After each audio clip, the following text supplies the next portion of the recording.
Welcome to Taranaki Foodies with Area 41. The tastiest food show on the Most FM.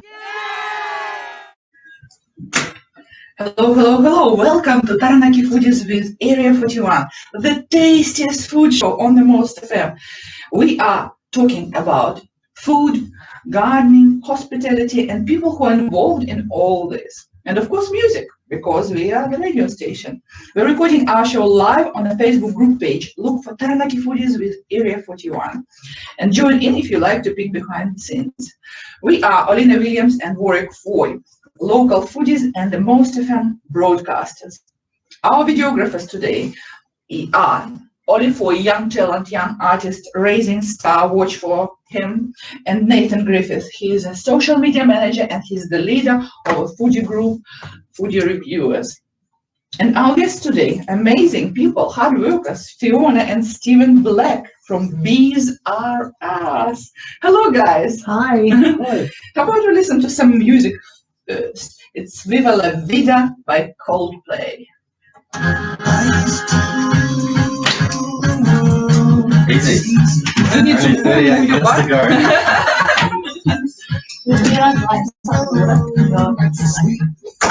Because sometimes you feel your throat gets here. You've got to put on. Oh, that's awesome. I hope you share with your husband. How did you guys get into apiary, into bees? You were not born into bees? Well, we're not on here, but first. It's Stephen's fault. Of course. When we moved to New Zealand, we had some land and he said, "Oh, I fancy doing some bees. Can I have a couple of my beehives?" So we got two. Right. That's not right. This is not the right story. Okay, she did that. She told you that she wanted to be. I wanted to buy a farm. Yeah, Oh, I right. buy a farm rather than buy a farm. Okay. Now do you have a farm now? Little one. Several hundred acres. 6 acres. 6 acres. 6 acres. Yeah. That's it. Well, that's a lot. 6 Yeah. acres. It's much more than some people can handle, but it's a lot of work. Yeah. So it started as a hobby Started and got bigger. Okay, awesome. When did you realize that it's not a hobby anymore? I used to work away overseas, so I could be gone for 6 weeks or 4 weeks or whatever. So I like to have the time at home, but also I got sick of going away. Mm-hmm. So I was like, what can I do that I can have the time off and still earn money? Yeah, that's really a good way to spend your time. Instead of going to the pub and drinking yourself stupid, you can have several beehives. And the whole movement at the moment says that bees are so important for the turnover of everything for our humanity to survive. Is that true? It's overhyped. Overhyped. In New Zealand, we've got a problem. We have too many beehives. Oh, wow. So because of that, the beehives are suffering.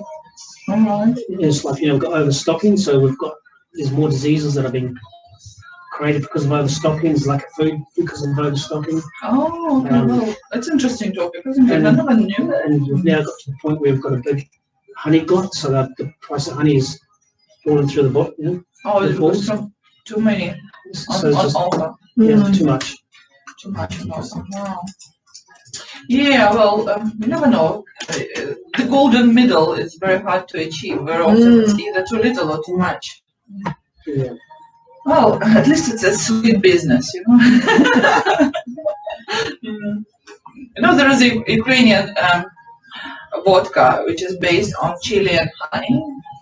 Yes, it's considered like a national drink, and so it's very spicy and it's very sweet at the same time. And some people swear that it's good against colds and viruses. I don't know how true is that. Maybe it's just a placebo effect. The honey wine was delicious. Honey I don't know wine. how that came to be in the store, but I tried that. It's absolutely wonderful. Yeah. Welcome back to Taranaki Foodies with Area 41. And we have amazing guests today in the studio with Olina Williams and Warwick Foy. They are representatives of the small boutique apiary Bees Are Us, and it is Fiona and Stephen Black. Hello, guys, again. Hi. We just listened to the Coldplay. Fiona, why did you choose Viva La Vida?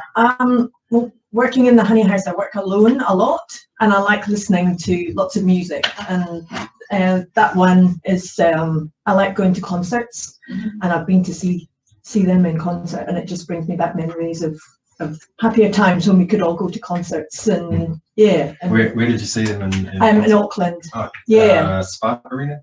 Mount Spark. Yes, yeah, it was a big one. Yeah. Took my girls, and yeah, good times. Yeah. A lot of people say that plants and animals react to the music. Do you think your bees can hear? Oh, I think so. Cause when I'm out on my own with in one of the apiaries, I have my music going, and we chill together. So yeah. Does Stephen share your music preferences? Oh no, he's got his own. Okay, tell us, what are you into? I know we have to guess. Heavy metal. He looks like a jazz man. I listen to all sorts of things. Pop. Yeah. So what's your favorite at the moment? Don't really have any favourites.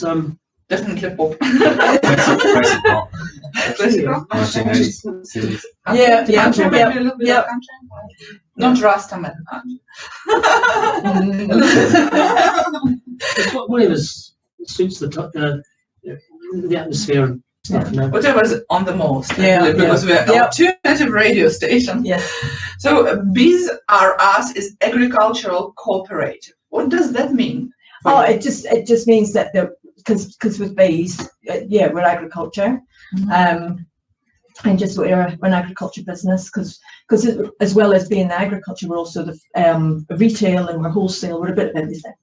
Wow, you have to be if you're a small business, because you have to be so many things. Yes, and beekeeping is one of the only primary industries where you can do everything, from being at the beehives to producing the honey, to extracting the honey, to packing the honey and selling the honey.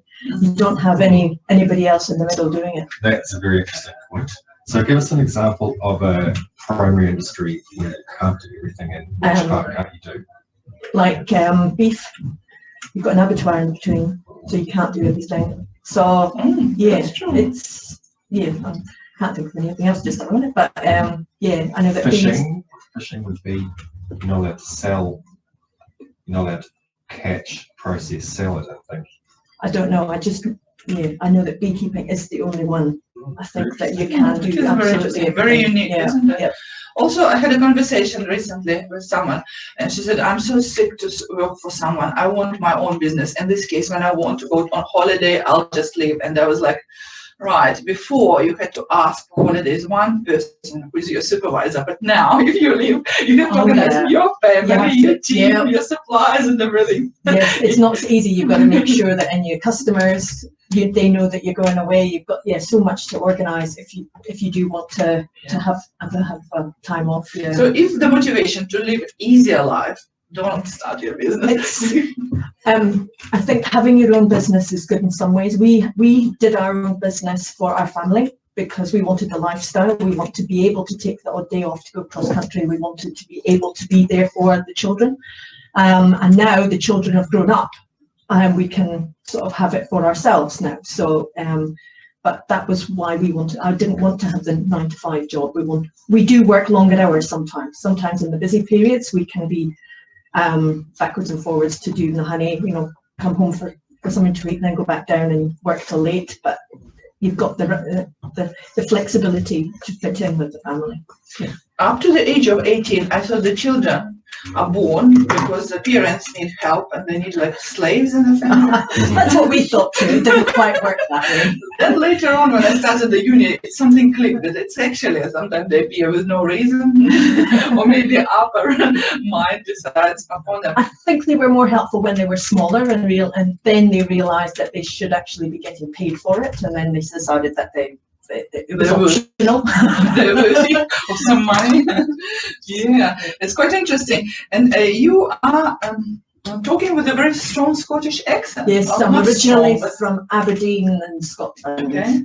And I met Stephen. He's from New Plymouth, and he was over working in the oil industry. And I met him over there, and then we moved back here in 2001, and that's when we started doing the bees, when we moved here. Wow, this is an interesting. Apart from oil and gas, what's Aberdeen's most famous, notable feature? Oh, the granite city, the grey. Yeah, yeah. So I've told you my Scottish story before, haven't I? No. Oh, I'm going to tell you now. I hitchhiked from London to John O'Groats with a friend, and I remember the most memorable ride was with some Hare Krishna people. They took us a long way too, so they were good. But when I got to Glasgow, the driver said, "Be careful around here, mate. They won't steal your ring, they'll just chop your finger off." Yep.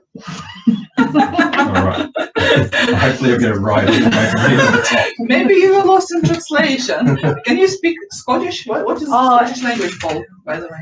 we've got various ones. Where I'm from, it's more a dialect, and it's called Doric. And we've got sort of different words for things, and I do get a lot broader when I'm talking to family, but I have to talk properly while I'm here so that people can understand me. It's amazing how you control it. In just in one sentence, you come from one accent to another. Yeah. And it's, I've seen a photograph of you in a very funny beret. Yeah.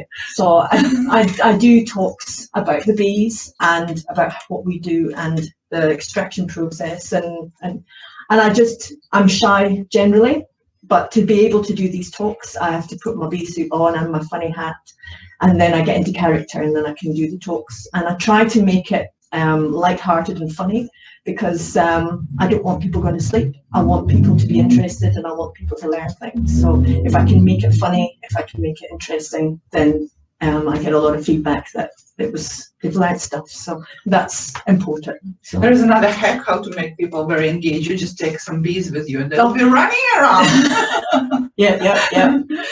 So it is honey is all over the world, because bees live all over the world. Yes. In every country. Is Scottish honey different from New Zealand honey? We did sort of investigate that one time when we went on holiday. We made a point of going to visit some beekeepers over there, but they have a very short, they've only got about a 6-week period of decent weather. So I think the majority over there also do packing of honey, and they buy in a lot of their other honeys so that they can pack it to be able to provide enough for their shops and things. So I think here in New Zealand we've got the advantage that we have a longer season. Yes. So we can make a lot more of the honey and not have to buy in, and especially import. We don't want to import honey into New Zealand. We want to be able to keep it New Zealand honey. Do we import honey? No. When legally it's against the law. Yeah. I remember the honey that I was going to bring from Australia was they asked me politely to get rid of it. Yes. And it was so sad because it was so expensive, and I love honey. You know, Russian culture, Ukrainian culture has lots of honey products in it. We have honey in food, in drinks, and medicine, and so many different things. Like Ukrainians' national drink is vodka infused with honey and chili.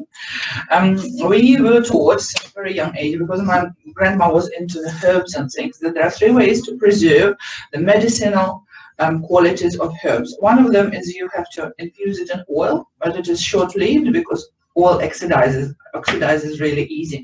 Then with alcohol, because alcohol keeps the good properties, but it loses something in the process. But it's for a long term. And another one in the honey, but honey has to be liquid, it has to be fresh. And it is in a disadvantage in a way, because not all the botanicals are ready to be collected when the honey is liquid. So again, you have to either preserve them in some way within alcohol, or dry them, and then can infuse in the honey. But it's amazing that honey can actually absorb all the solutions based on alcohol or on oil, so that it becomes the same. And there are many recipes against so many ailments. I don't know where to start from. So many, what did you say? Recipes against ailments. What is a person from Aberdeen called? An Aberdonian. Aberdonian. So who's the most famous Aberdonian? Yes, work with this quiz. Linux. Yes. Yeah. Exactly. Yes. This is in fact the only person I could name from Aberdeen. Who else is from Italy? Emily Sandy, you heard of her? No. She does singing. She's sort of more current at the minute. Footballer, Manchester. Oh, yeah. Alex Ferguson. Oh, of course. Yes, Yeah. he was the manager. When I was in Aberdeen. Yeah, Possibly the greatest football manager ever. yeah. That's And good then he to moved see, to Alex. and then he moved Did away. you? Yeah, Oh, yeah. wow. There are some actresses from Aberdeen, I remember. I can't really tell the name. For me, names are still a problem because English is not my first language. I try to avoid call people by name because I'm so afraid to make a mistake. But it is interesting how all this kind of comes all around the world and kind of comes up to New Zealand, and us meeting and talking about honey, the universal product on earth, something that everyone talks about. Rose Leslie, Game of Thrones. Yes, that's Yeah. correct. And she's amazing. She's quite tall and strong and very, very distinctive character. So, first of all, I met you through the network, the Women Network, Yeah. and I was so thrilled, so amazed, so inspired by you. One of the reasons is just because your small business wasn't about money only, it was about education. So you did educational tours, Yeah. you talk about honey, and you also supported the other apiarists. So you delivered them services, sometimes free. So this is pretty amazing. And this is a unique thing because now there are a lot of places where people do their own honey, have a farmland and have a honey hive there. And there are a lot of little places where they produce honey on markets and things like that, but there is only bees are us. So how did your journey evolve since then? We've just sort of grown sort of slowly. I think we just did a bit at a time. We're not one to grow huge quickly, so we always just added a little bit of equipment just to make life easier, and added another bit, and we've just sort of just grown quietly rather than. That's a good way to grow because Yeah. big spikes of growth always followed by a big spikes of going down. Yes, It's just a yes. natural marketing thing, isn't it? Yeah. So we're trying to just keep it local. That's the main thing of our the honey is. It's all local. We produce it local. The beehives are all Taranaki local. So we collect the hives, the honey from them, and then we extract it and we pack it. And it's all done at Okatu at our home. So that's for us is a main thing. The fact is that the honey that I sell at the markets is local. Yeah. I just went on the train from Hamilton to Auckland last week. Tihuia, it's called. Boy, there's a lot of beehives. There are a lot of on beehives. people's farms because the Yeah. train goes off obviously away from the road and it's the back end of the farm up against the railway line, and so just stacked up. Did you see those two, Ollie? A lot is on the screen. A lot of beehives on the way. Yeah. So we've got to be careful. We have got this problem of overstocking, and I think Waikato has a huge problem. Can you also comment on the following? I just had a text from a loyal listener who said that Aberdeen girls have the shortest miniskirts in the world. Oh. Probably I wasn't one of them. But yes, sometimes on a Saturday night it'd be freezing and you would walk down Union Street, and yes, they do.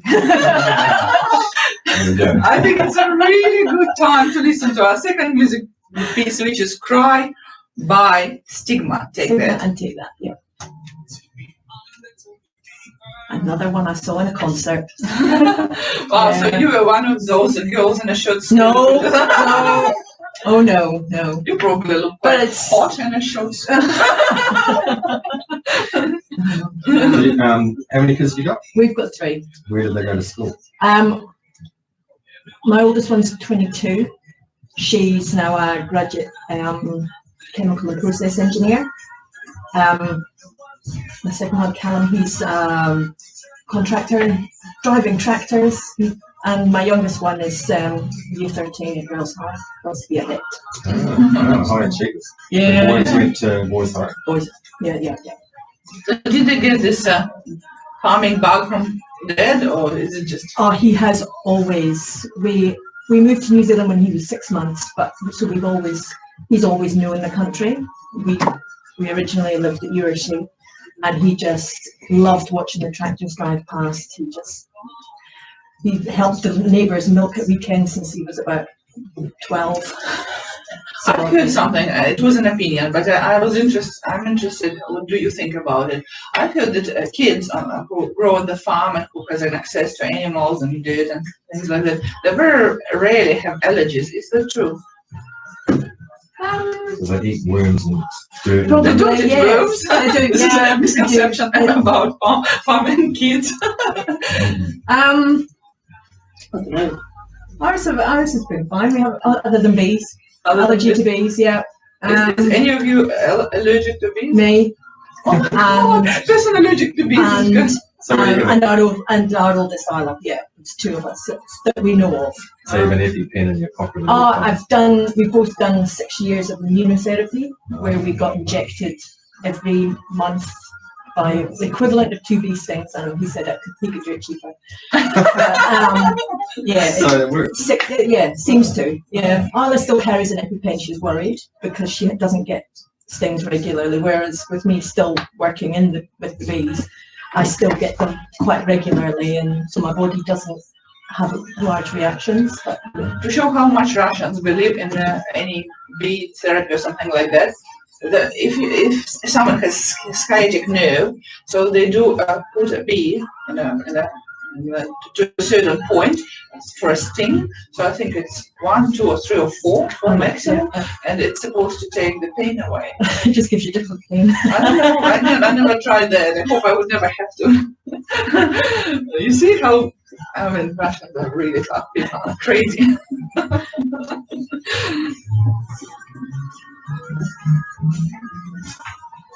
I can imagine you on a concert. My kids didn't know me at a concert until they saw me at Welcome back to Taranaki Foodies with Area 41. It is us, Olina Williams, and work for your local foodies and the most broadcasters. We have amazing guests today in the studio, Fiona and Stephen Black from Bees Are Us. And they've been entertaining us with the stories about the shorter skirts in Aberdeen and about their journey, how they became farmers and how bees is not only a matter to eat or get money from, but also to educate people and kind of spread love. So at the moment, the market is like, it has to be saturated. Like if you have one product, you're not in a business. And what flavors does your honey come in? Well, because we're quite specialist and small, we can have our bees in different areas. So we do mostly the basic honeys, the clovers, the pasture, the bush honey, but we can also go into orchards, and we've got macadamia orchard honey. So we don't get a lot of it, but when we do, it can be quite tasty and a bit different, but it's from what's flowering in the whole orchard, so not just specifically the macadamia nuts. But we've had in the past, we've had chestnut honey. We've had avocados. Yeah. My favorite is buckwheat. It's quite dark and it's quite stingy, but it's again probably my ancestry talking. So because of that, we can sometimes it's all seasonal. It all depends on the weather and what we get each year. So every year is different. How can be you sure that it's this particular honey? Because they say that it's a rosemary honey, this is a lavender honey. How can you control that bees go only to this? We can't really, but like an example of the macadamia, they've got big shelter belts around them. The bees are in there and they're flowering. Like the avocado honey, the bees were put in for the avocado flowering, for the duration of the flowering. So we can move the bees around, but with us, generally the bees are there all year round. We try and keep them there all year round so that they do the best jobs. And yeah, we don't stress them moving around. But also you can look at the colour of the honey, the taste of the honey. So you can tell by taste Yeah. what place. Oh, that's probably quite an advanced taste buds. So New Zealand tries to protect its Manuka honey brand because it's again medicinal. And there's many aspects of it, and it's quite unique. Endemic plant. Manuka doesn't exist anywhere else. So tell us, what do you know? What do we need to know about Manuka honey? A lot of what is talked about is no real good scientific proof. Okay. The only proof there is works on skin, maybe a back of your throat. But all honeys are good for healing on the skin. They do pretty much everything that manuka does on your skin. And it's because it's honey, because it's low moisture content, it's acidic, it has peroxide in it. All these things kill bacteria. When you take fruit and you want to preserve fruit, you put it in sugar syrup. So it's the sugars stopping the bacteria and stuff growing, and it does the same on your skin. Alina, have you heard of Rawleys? Tell me about it. Have you guys heard of Rawleys? I've seen them. Yeah. So when I was a kid, the Rawleys man would come to your house with his catalogue. My parents would buy this little yellow round pot with the little thing that you twist and the lid comes off. Oh, yeah. And it was a healing cream, and it was made from honey. So I do remember what you just said, reading about that on that can and putting it on a burn or a cut or something, and it was really. I don't know why we don't do that anymore. Honey has many medicinal qualities: antibacterial, antiviral, and also antifungal. 3 in 1. This doesn't exist anywhere else on the shelf, because this it's either one or another or the third one. And we were told that the honey that are local are the best, because it's actually the same water as you consume is feeding the plant, and the plant is feeding the bee, and so it's kind of you're connecting to nature. So you should be eating local honey, because the pollens in the honey will help your hay fevers, because it helps your body to get used to the local pollens in the air. So yeah. But what are the byproducts of the honey? I'm so devoted. I take pollen every day. There is there's pollen, there's beeswax, propolis. There's lots of different things that, as well as the honey, that we can do, with the bees. So you've got your candles, you've got comb honey, you've got your wax wraps, and then your pollens, and we do all of that. Honeycombs is such a treat. Isn't it? Such a rare treat. I was going to ask you about, is it the varroa mite? Is that bees? It arrived in New Zealand the same time as we did, but it's not my fault. So yes, it's a mite that It's a parasitic mite that sucks the blood out of the bees, and it reproduces on the larva of the bees. So when the larva is pupating, the varroa mite goes into the cocoon, lays eggs. Those eggs hatch and suck the blood from the pupa, which weakens it, and diseases, the viruses get into the pupa. So generally that damages the hive. The virus gets into the hive, sucking the blood out of the bees, weakens the beehive, and of course the varroa numbers increase all the time. They keep on increasing till they eventually get to the point where the hive collapses. So the way it's managed is probably a bit like COVID, is you lock it down, eliminate it. So we've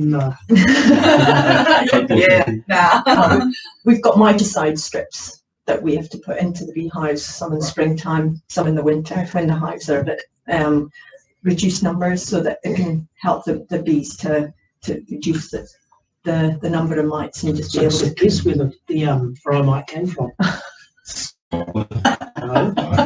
Russia. So across the country, we are basically mitigating varroa with the management techniques you just described, and coexisting with it. Yeah, that's correct. And overstocking is also making it worse, because there's so many beehives jammed in. The bees don't necessarily generally they go back to their own beehive, but they can drift between beehives, and they can go. So if this one here's got a good dose of varroa, the bees will leave that hive and they'll come to the other hive. So they sort of mix it all up. Do you have to destroy the bees that are infected? No, you don't? Not for varroa, no. You just can We've got other diseases. American foul brood is one of those that's a notifiable disease, and if you find it, you have to destroy the hive, burn the hive. Yeah. Royal jelly has been sold for many, many years, and Asia is just craving about it. They say that it's one of the best products to keep youth, like good quality of skin collagen and things like that. So it's based on honey as well, and also propolis, I think, and something like that. What's in the royal jelly? So royal, it's the food that the bees feed the larva. Oh, right. So in particular, they have a souped up food for the queens. So that a normal, there's only two types of bees in a hive, a male and female. And the female, when fed lots of food, turns into the queen. So if you trick the bees that they want to have, or that they need a queen, you can harvest the raw jelly out of their excess cells, the queen cells. Does queen have to die? So pretty much, yeah. Well, what's the larva? You kill the larva. Oh, wow. This is a really interesting discussion. Killing queens and stuff. The queen, is there just one queen per hive?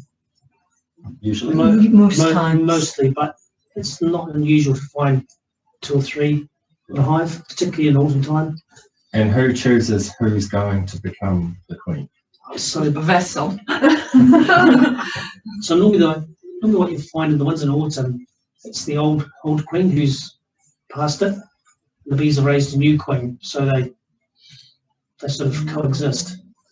But You can imagine all these intrigues in the court. but in springtime, they do wrestle one. And what is the life cycle or lifespan of a bee, a queen bee? So it can be approximately 5 years if it's disease-free.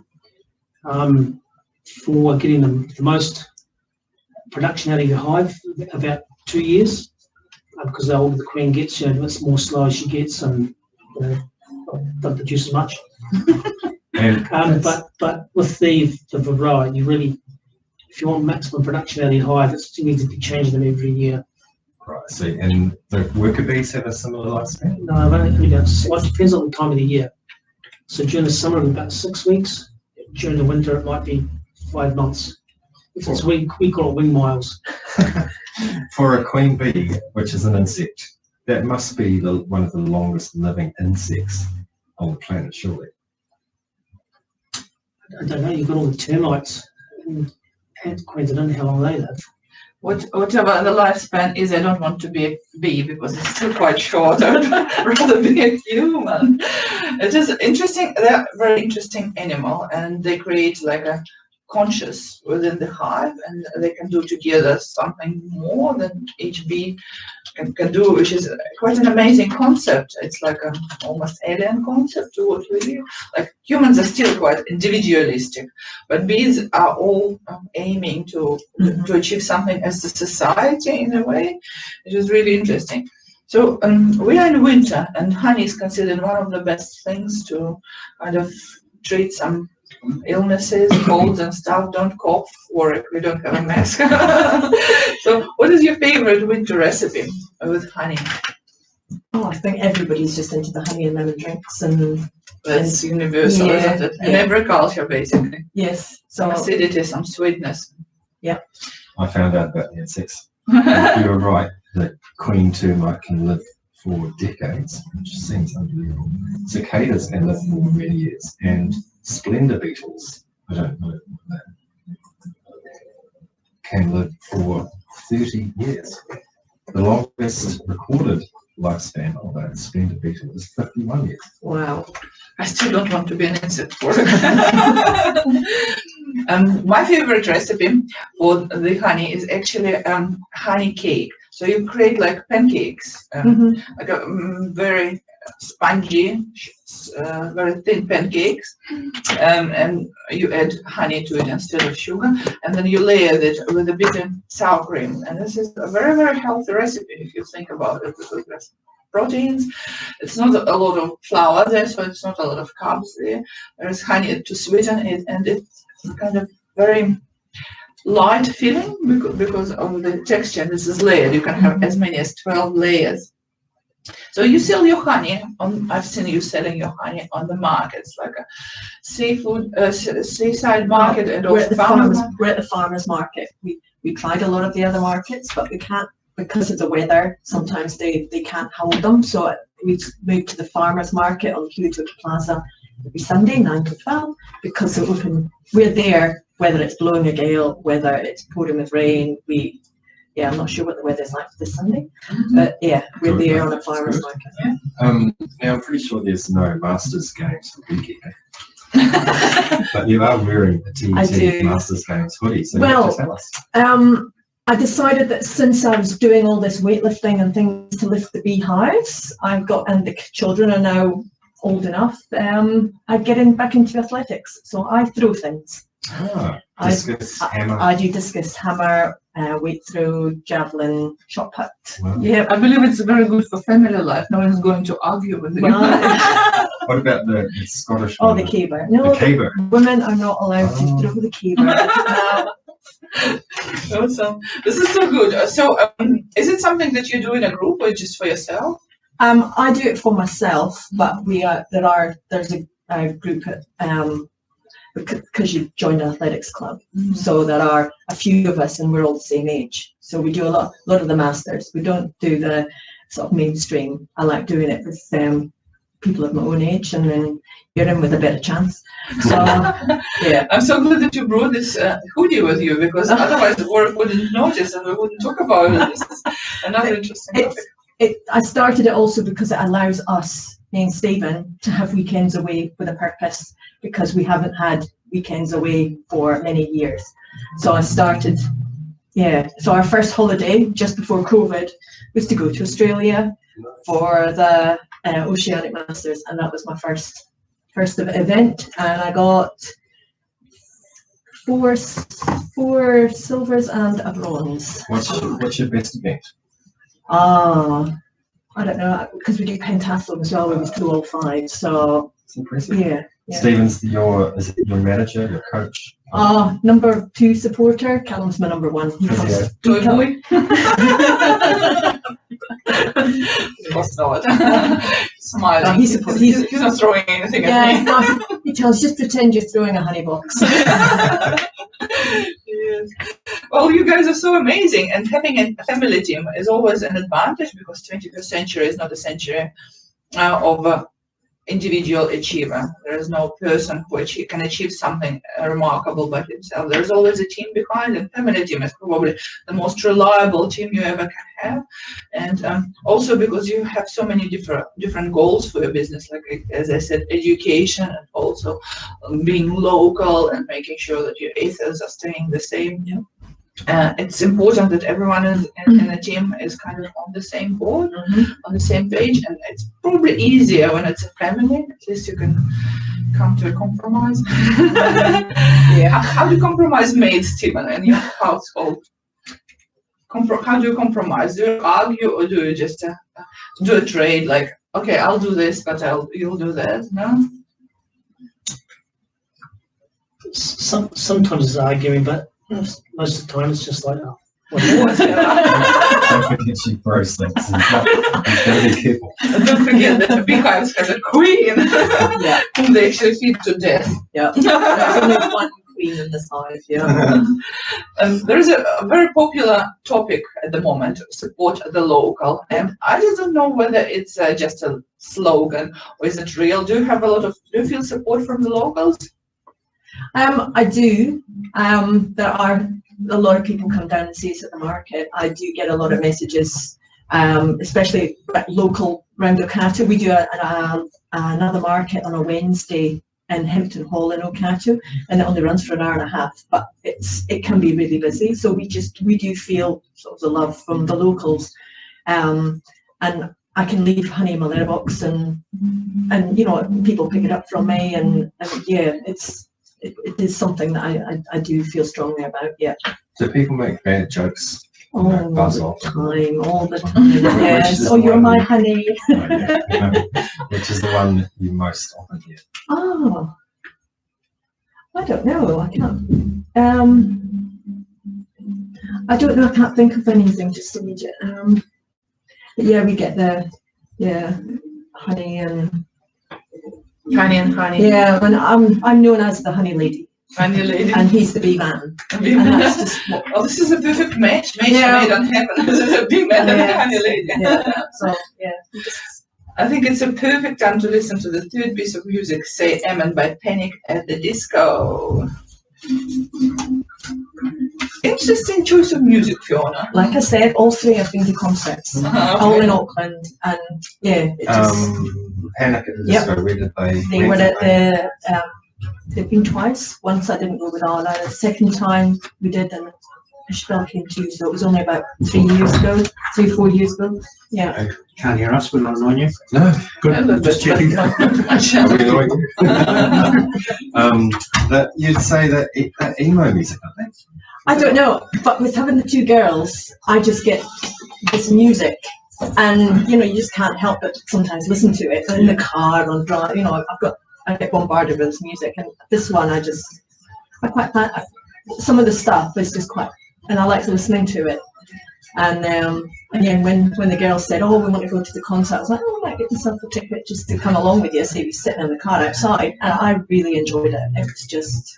Sometimes kids open the doors for us. Yeah. Go through. I think my girls are quite surprised sometimes with the songs that's on my playlist. They're like, "Why? Oh, you like that one?" Or, you know, they'll play something. I'll say, "Oh, just slip that on my playlist." So, yeah, I've got a wide range. Yeah. So cool.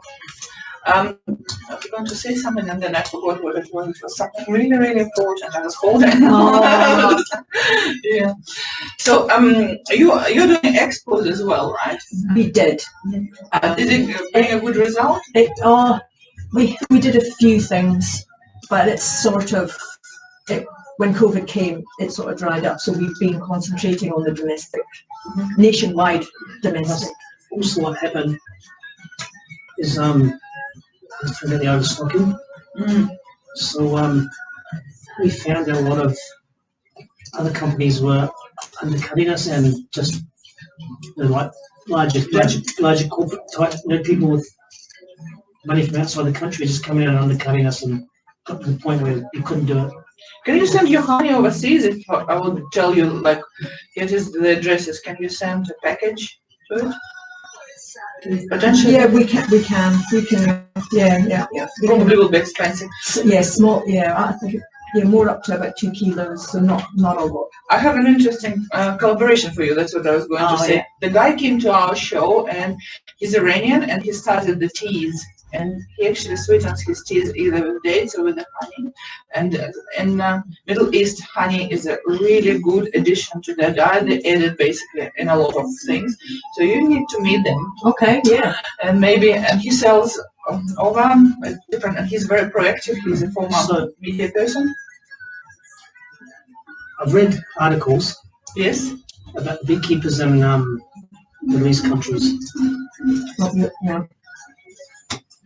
Welcome back to Taranaki Foodies with Area 41. We have amazing guests today in the studio. It is Fiona and Stephen Black from Bees Are Us, and it is us, Alina Williams and Warwick Foy. We were talking about bees, we were talking about live music on the concerts, we were talking about short skirts and Aberdeen, we were talking about medicinal qualities of honey, and it is so interesting, and how bees are feeding their queens to death, basically, and replacing them with another one, and how interesting that different species can achieve much more grouping into units and societies.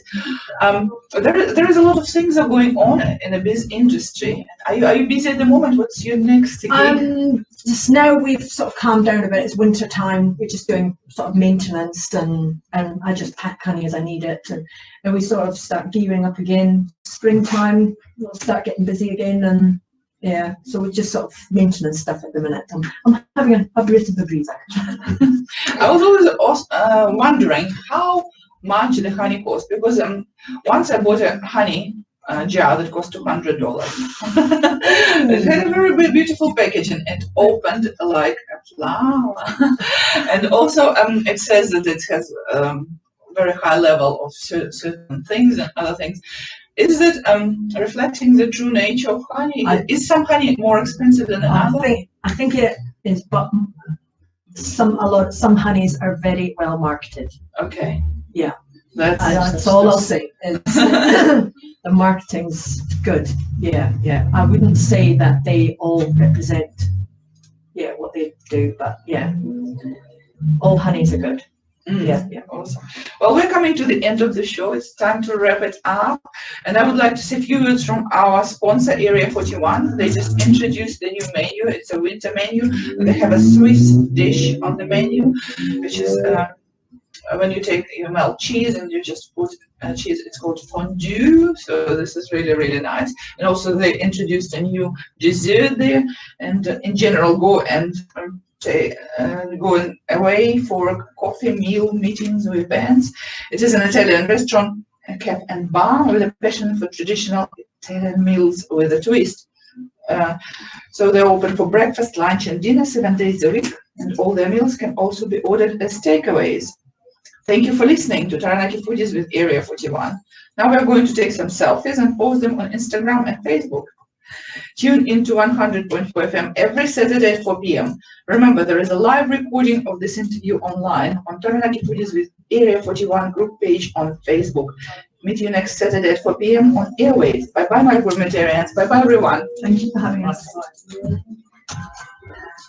This was easy. Look, you did 50 minutes and you are not tired. Yeah. It was good. That's good. Yeah. I'm more interested to kind of learn about your educational thing because it's still, I have this kids